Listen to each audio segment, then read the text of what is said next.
Salut les bandits. C'est moi qui dis salut les bandits, okay. Chouchou. Bonjour les bandits. Bonjour les bandits. Bon alors aujourd'hui, nouvelle journée. Mais non, mais c'est pas ça que je veux montrer. Mais ils s'en fichent les gens de ton sèche-linge. Regarde, la caravane elle est montée. La tente elle est montée. Parce que la caravane montée sur le 4x4, ça va faire un peu loin. Hein. Regardez, la tente est montée, ça y est, elle est fixée. Elle tient même bien. Oh là, doucement, doucement, oh là là là. Voilà, donc c'est impeccable. Et là, j'étais en train d'essayer de regarder pour mettre une petite malle derrière. Le truc, c'est que j'ai trouvé des malles en alu de 90 ou alors elles font 1,20 m. Si ça fait 1,20 m, ça dépasse du 4x4. Si ça fait 90, je peux la mettre au milieu. Donc j'en ai parlé un petit peu à Charlotte, à Théo, tout ça. Ils sont unanimes, vaut mieux mettre la petite, ça fera plus joli qu'avoir une grosse malle en alu qui dépasse. Qui dépasse surtout. Ouais. Elle dépassera de l'arrière aussi. Oh ouais, non, non, non. Alors on mettra la petite qui fait 90 sur 38, sur je sais plus 38 de aussi, donc elle va passer nickel, elle va bien s'intégrer à l'arrière. Et à l'intérieur on va mettre le chauffage au gasoil. J'ai juste le problème du réservoir, c'est qu'il passe pas en hauteur. Ah mince. Donc on le mettra à côté, tant pis. Mais on s'est dit justement que sur le côté, comme ça allait pas dépasser du 4x4, que tu allais faire dépasser un peu ton tuyau et tout ça à l'extérieur. Ouais, après donc, le tuyau, je pense que je vais faire une sortie comme ça. Et en fait on aura juste à emboîter le tuyau dessus et on vient le mettre dans la tente, on enlève le scratch. Ouais. Ou alors je fais un système fixe, c'est-à-dire que tu as le tuyau qui sort, isolé, et je fais un gros trou comme ça dans la tente de toit, dans le plancher, sur le côté, et il viendra te pulser de l'air chaud. Ouais, je pense que ça sera mieux de le faire un truc amovible, tu sais. Amovible, comme ça si tu veux enlever le coffre, au moins tu peux quoi. Ouais, je pense que ça sera mieux.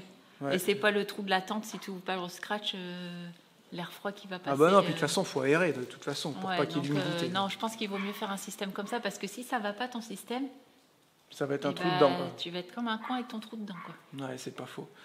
Les enfants ont dormi dans la tente, donc on a mis un ventilateur, petit ventilateur tout simple, qui pulse l'air là-haut, un petit ventilateur USB, et ça a fonctionné nickel. Ils ont dit qu'ils ont eu super chaud, même trop chaud. Et là, ce qu'on va faire, on va aérer parce qu'eux, ils s'en vont, ils vont faire leur vie, mais ils n'aèrent pas. On va faire du vélo. Il y a de la condensation partout sur toute la toile. On se lève à midi, trop bien, c'est génial. Midi, et là, qu'est-ce qu'on va faire ? On va emmener le linge de Charlotte pour le sécher. On va faire un sèche-linge. J'attends ça depuis des mois et des mois. Non, je déconne. Ouais, d'accord. Non, depuis hier soir. Allez, en route. Tard hier. Parce que je sais pas combien il fait ici, mais à mon avis, il fait pas 10 degrés. Ce qui paraît, ça marche pas. À ce qui paraît, ça marche pas en dessous de 10 degrés.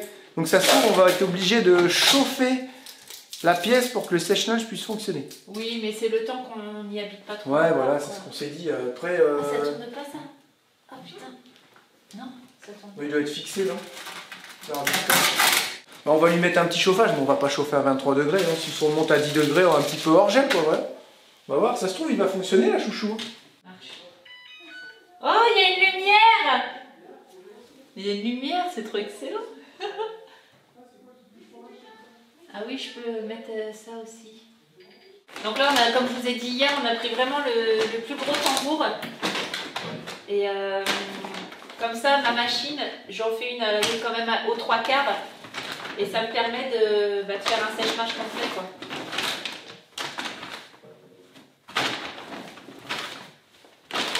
Et oui, nous on trie pas les couleurs, hein, on fait pas de blanc, pas de couleur, pas de noir, pas de machin, on met tout ensemble. On se prend pas la tête. On a toujours fait comme ça et ça a toujours fonctionné comme ça. Et on a pris une cuve aussi en inox parce qu'il y en a d'autres en galva et elle a dit que c'était super fragile si on mettait des vestes ou des pantalons avec des boutons et tout, et ça peut rayer tout le tambour en fait. Donc on a dit oh non non non, on préfère pas quoi.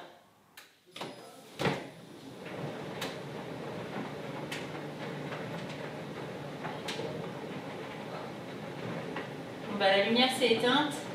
Ça m'a fait un programme en 2 heures, mais je vais tout regarder pour la première, on va faire comme ça, et je vais tout regarder parce que normalement on peut mettre le temps qu'on veut en fait, et à a dit qu'environ un sèche-linge, c'était 1h, voire 1h20 quand on met une machine complète dedans. N'empêche que ça me fait rêver, hein. Je me dis que là, dans 2 heures, mon linge il est sec, c'est trop bien quand il y aura juste à le plier, à le ranger. Ça va être trop bien. Allez, à tout à l'heure. Regarde, tout ce qu'il y a. On voit rien avec le soleil. Voilà, les oies s'en vont en Afrique, c'est parti. Venez nous chercher. On est là.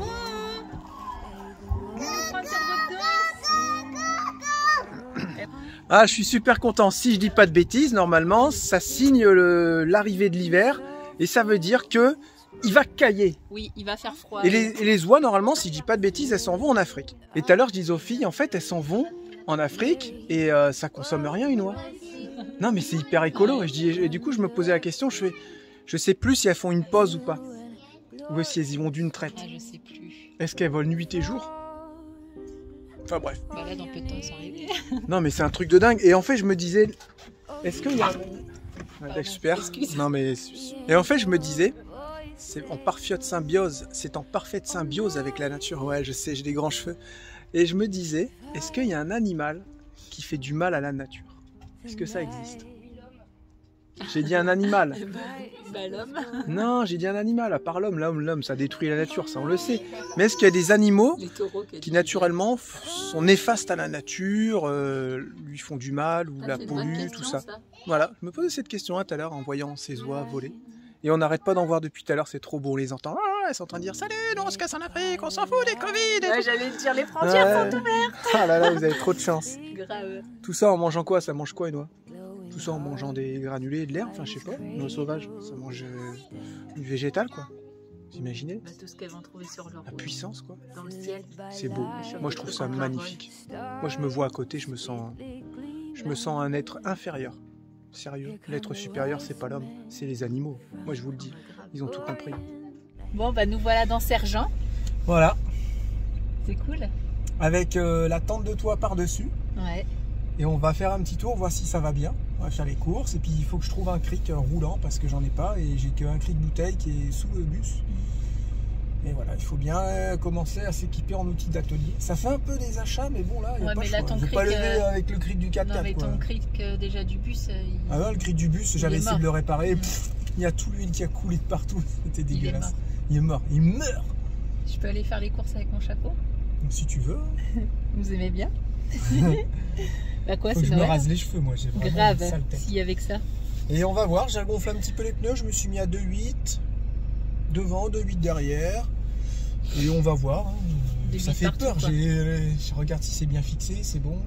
Ouais, c'est bon, ça va. Et l'embrayage, il était complètement écrasé au fond ce matin. Ah. C'est pour ça que tu as eu du mal à passer ta vitesse quand c'était froid. Ça m'a fait pareil. J'ai relevé la pédale à fond, j'ai appuyé dessus à fond et c'était bon. Et donc ça, c'est l'émetteur? C'est le récepteur que j'ai commandé. Hein. Ok. Voilà. Donc là, tout à l'heure, on revient, on fait les disques et les plaquettes. On te Déjà, ça motive fait. et toi? Bah, il faut. Et moi, je suis allée jeter un œil au bout d'une heure de mon sèche-linge. Donc la dame m'a dit hier, c'est entre 1h et 1h20 de Ah oui, séchage. c'est vrai, ton sèche-linge. Et en fait, non, il était encore un peu humide. Donc ça a bien fonctionné. Ça a bien fonctionné. Bah, ça fonctionne bien, même si la pièce était froide. Mais Il ne dégage pas un tout petit peu de chaleur quand même? non, franchement. Elle va où? D'où qu'elle va la chaleur? Faut Et bien chauffer le linge. donc là, ils annonçaient encore 55 minutes de sèche-linge. On verra bien quand ça sera fini. Je suis à 90, ça roule bien. Et on m'a demandé à combien t'es quand t'es à 90. Jean-Philippe d'ailleurs m'avait demandé ça. Donc voilà, là je suis à 90 et je suis à 2000 tours en 5e.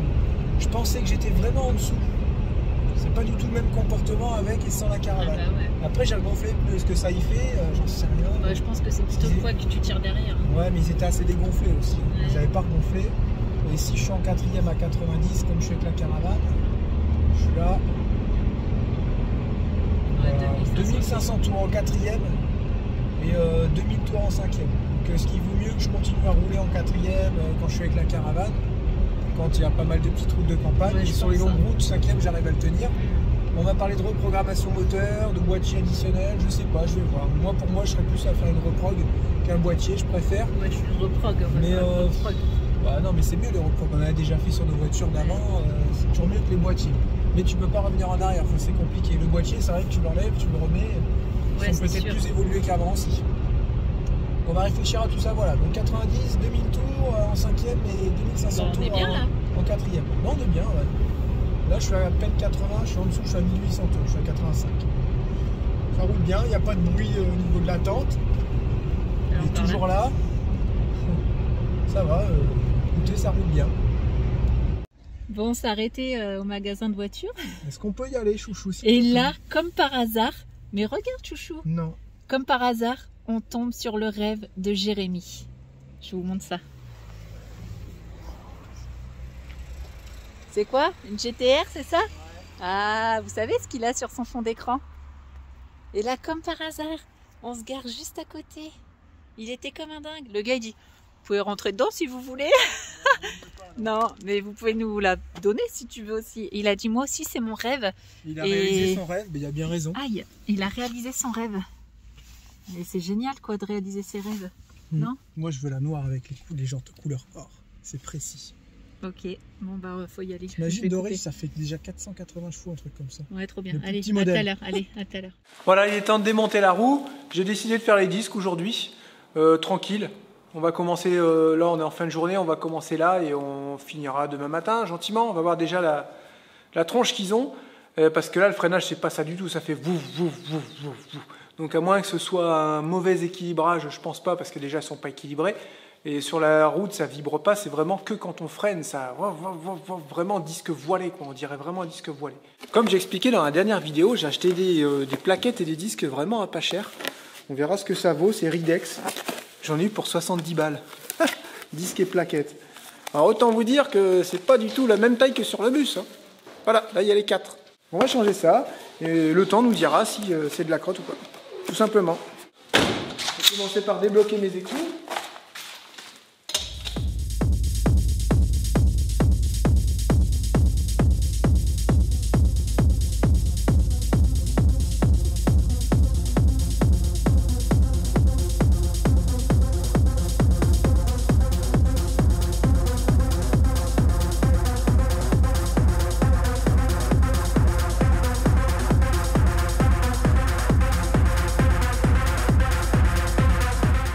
Ça manque un petit peu d'éclairage le garage. Hein. Donc je suis obligé de prendre des petits spots rechargeables pour pouvoir mieux m'éclairer. Bon alors ça se démonte plutôt bien. Donc ce n'est pas des moyeux débrayables automatiques, il n'y a pas de ça. C'est des moyeux, ils sont fixes. Hein. Donc c'est-à-dire que quand je roule, j'ai mes arbres de transmission qui tournent. Au pire ce que je pourrais faire plus tard, c'est mettre un moyeu manuel. C'est-à-dire que vous tournez ici, clic. Et ça c'est libre, ce qui fait que vous avez vos cardans qui ne tournent plus. Ça évite d'user vos cardans, ça évite de faire tourner la boîte de devant. Franchement, ça évite de faire tourner, d'user prématurément les cardans. C'est dommage de les faire tourner s'ils servent que très peu souvent. Par contre, quand vous arrivez pour faire du 4x4, forcément, il faut les craboter. Quoi. Voilà. J'en avais sur nos 4x4 d'avant, ça fonctionnait bien. C'est un coup à prendre. Sinon, après, vous avez des automatiques. Et je pensais que c'était des automatiques, mais en fait non, hein. Non, c'est tout fixe. Hein. Une petite coupelle qui arrive comme ça, vous voyez. Vous enlevez les vis, tac, ça sort. Je range ça proprement. Alors ce qui est super étonnant, c'est que j'ai une mémoire de poisson rouge, je suis entièrement d'accord. Mais tout ce qui est mécanique, j'ai pas besoin de noter, j'ai pas besoin de prendre des photos en général. J'arrive à tout démonter, je remonte tout. Enfin, ça a toujours été ça. Et même une semaine, 2 semaines après, je sais où vont mes boulons, je sais où vont mes écrous, tout. Les serre-clips, en général, je démonte tout, je regarde et je sais remonter. C'est mémoire sélective, on appelle ça. Ensuite, vous avez un morceau du moyeu avec 2 roulements. Donc, faire attention de ne pas les perdre. Vous enlevez ça comme ça. Voilà, vous avez un petit cache poussière. Là, vous avez les capteurs ABS que je vais nettoyer à la brosse parce qu'ils sont tout sales. Ça évitera que j'ai un voyant qui s'allume au tableau de bord. Et ensuite, ben voilà, le disque, il tient déjà même plus, quoi. Alors les disques, étonnamment, ils sont pas hyper usés, mais on voit bien qu'ils ont été marqués à un endroit. Alors je sais pas, un gros freinage, une surchauffe, j'en sais rien du tout. Hop, voilà les plaquettes. Oh, elles auraient pu faire encore un peu, mais bon, au moins ça sera fait. Moi, c'est le disque qui m'intéresse surtout. Voilà. Moi, c'est ça qui m'intéresse. Il est vraiment pas usé, hein. Oh, on dirait que ça a été changé. Il est marqué bizarrement, il doit être voilé. Vous voyez derrière? Ben regardez, cherchez pas, c'est ça. Alors, je ne sais pas si vous allez voir à l'écran. Ici, on voit des traces de freinage. Et là, plus rien. Regardez, mais vraiment plus rien. Il n'y a plus rien. Voilà. Donc ça freinait plus là que là. C'est pour ça que ça faisait vouf, vouf, vouf, vouf quand je roulais. C'est un truc de dingue. Donc c'est des disques qui ont dû être changés et qui devaient être voilés d'origine. C'est un truc de fou. J'espère que ça va aller, moi, avec mes disques à pas cher. On dirait que ça a chauffé, c'est bizarre tout ça. On dirait vraiment que ça a chauffé. Le capteur ABS, il est dégueulasse. Il y a tout qui est dégueulasse. Ça mérite vraiment un bon nettoyage. Je vais nettoyer ça avec un petit papier. Je vais enrouler du sopalin et je vais venir tout souffler. Le capteur ABS, je ne sais même pas comment il fait encore pour fonctionner. Il est plein de limailles, plein de saloperies.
Voilà, ce côté-là est remonté. J'ai ces petites vis-là à revisser définitivement. Et celles-ci, il ne faut pas que je les oublie.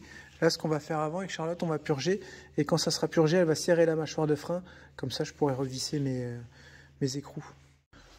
Voilà, Charlotte, elle est en train d'appuyer sur la pédale de frein. Regardez, le liquide, il est noir de chez noir.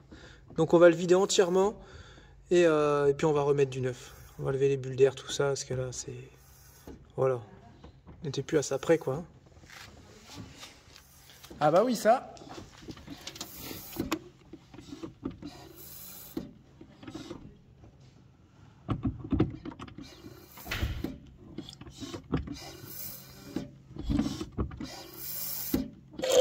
Voilà, moi je le vide entièrement. Il va y avoir de l'air, c'est pas grave. Et après je remets du neuf. Vas-y.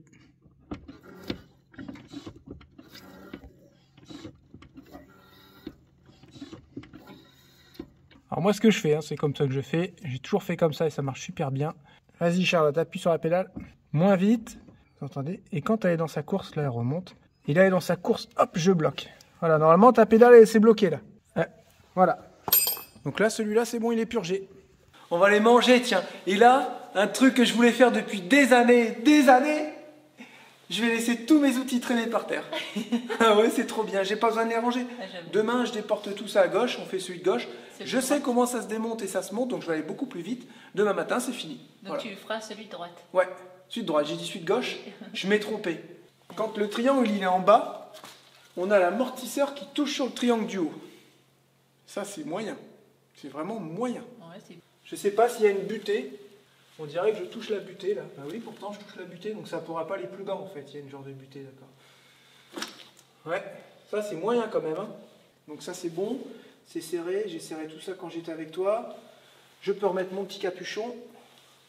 Et en plus, c'est les enfants qui ont choisi le repas ce soir. Hein. C'est vrai? C'est quoi? Hamburger frites. Et c'est avec un maillet, j'ai rien.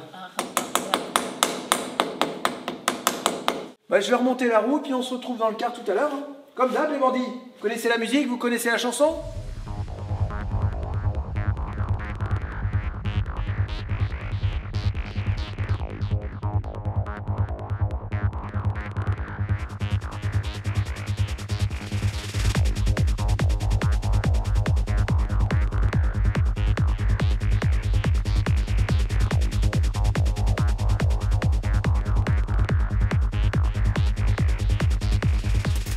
Et ben voilà, c'est la fin de cette vidéo, comme d'habitude, hein, on se retrouve dans Rocket, et puis c'est la fin, et puis j'ai encore pas ouvert mon calendrier de l'avant.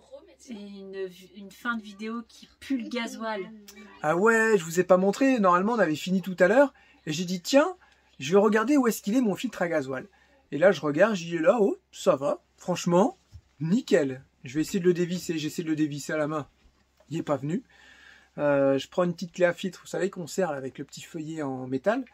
Et là, ça venait pas. J'étais en train de tordre le support. Du coup, je démonte les tuyaux de gasoil. Me voilà pas en train de démonter tout ça. Le support en lui-même, je le démonte. Je le mets par terre. Impossible de le démonter. De desserrer le filtre à gasoil. J'ai cassé en plus ma clé à filtre.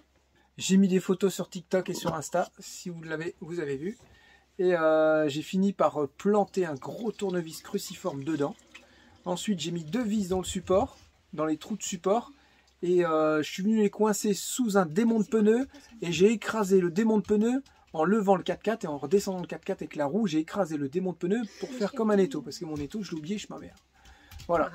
Et j'ai forcé. Ah, et la puissance ah. Et là, j'ai réussi à le desserrer. C'était le filtre à gasoil le plus chiant de toute ma vie. Sérieux. Et c'était un truc de fou. Je l'ai dû percer partout avec le tournevis. Et je l'ai ouvert. Je vais vous mettre une petite photo là. Il était noir. Truc de dingue. Noir. Il était bien noir. Ouais, tout noir, tout crasseux. Bah ça va, t'es tranquille. Et nous, on attendait pour manger. Puis bah il venait pas. Hein, on dit bah dis, c'est que la soupe elle a refroidi. Dis. Elle est partout. Et bon, j'ai réussi, j'ai remis le filtre à gasoil, j'ai pompé un petit peu, tout ça, j'ai démarré, nickel. Allez savoir, ça se trouve, j'ai récupéré 50 chevaux. Ça sert même pas de faire une reprogrammation. Faudra l'essayer demain. Justement, en parlant de demain, on finit de changer le disque et plaquette côté droit. Et on ira faire un petit tour, voir si ça vibre toujours. Si ça vibre toujours, je sais pas d'où ça peut venir. D'ailleurs, j'espère que c'est pas un moyeu qui est tordu ou un truc comme ça. Tout à l'heure, en allant chercher le cric au magasin, on a parlé avec le gars qui a la GTR. Ouais. Il a même dit à Jérém, bah, si tu veux, tu montes dedans et tout. Jérém fait, non, je veux même pas voir ça. Enfin bref, ça on l'a dit tout à l'heure. Mais il nous a donné le numéro d'un gars pour faire les reprogrammations. Ouais. Donc ça, et puis il y avait un autre truc, reprogrammer, et puis... Bah c'était ou une reprogrammation ou alors un boîtier, mais bon, je préfère les repros. Non, il a dit un autre truc. Ah, le truc... Ah oui, faire un nettoyage à l'hydrogène. Voilà, on aimerait bien faire ça, ce qui paraît, c'est vachement bien et ça serait utile de le faire. Tant qu'on y est, au moins il sera révisé du début jusqu'à la fin. Avec ça, on va être tranquille. Et ce soir, il se coupe les cheveux. Il a intérêt, sinon... Ouais, là, ça va plus, là. Non, ça va plus, là, c'est bon. Il a ses cheveux sur ses repousse. oreilles et tout. Vous êtes jaloux parce que j'ai des cheveux. Et puis, bah, on se dit à demain, pour une nouvelle vidéo. Ah, tu m'énerves quand tu fais cette tête, punaise. On vous embrasse. Plein de gros bisous. À demain. Ciao. Bye bye. À demain, les bandits!